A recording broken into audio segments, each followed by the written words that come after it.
Today we're going to talk about domestic violence and couples counseling. Is it an option? Is it safe? Keep watching and find out. I'm Angela Howard, and my passion is to break the stigma of mental illness among fellow Christians. Don't forget to subscribe to my YouTube channel so that you can get the first updates of new content. Whenever a couple's struggling in their marriage, one of the first suggestions that people will make is that you should go to couples counseling. But when domestic violence is in the picture, is that something that will help or harm? First, let's break down what domestic violence really is. It's physical or psychological behaviors that are meant to scare or control your partner.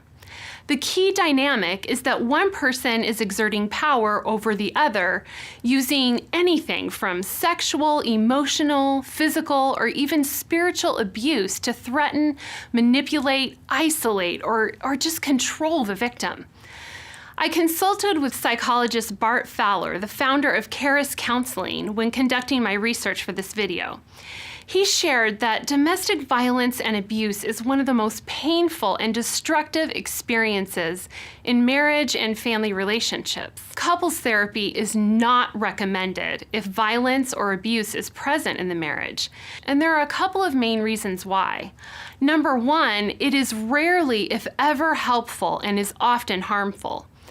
Dr. Fowler states that the essential ingredients for change are not present, and that's the recognition that, hey, I'm messing up. There's a profound lack of humility coupled with the attitude of arrogance and self-rightness.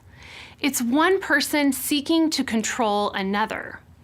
The second reason is that the problem is the abuser, not the marriage. Dr. Fowler says that not until the abuser is demonstrating behavioral change can their spouse reasonably consider taking a risk to be vulnerable. I've talked about this in prior videos. We all need to take responsibility for our choices and behaviors. I love what Mark Twain says, that actions speak louder than words, but not nearly as often. Believe me, I'm guilty of this. You can ask my husband how much I talk. But the bottom line is that our actions are a demonstration of our thoughts, and they really reveal who we are.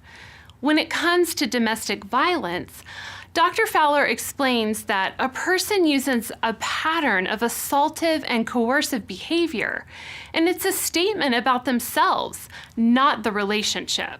Consequently, they really cannot be and should not be trusted to respect others until they can really demonstrate a change with different actions. Our actions are indicators of our heart. So when a person's word and actions are incongruent, as is the case with abusive relationships, we should really believe the behaviors. When the words and actions are incongruent, we can't trust people, but when they are congruent, we can begin to trust the words. So let's not forget what it says in Titus 1:16.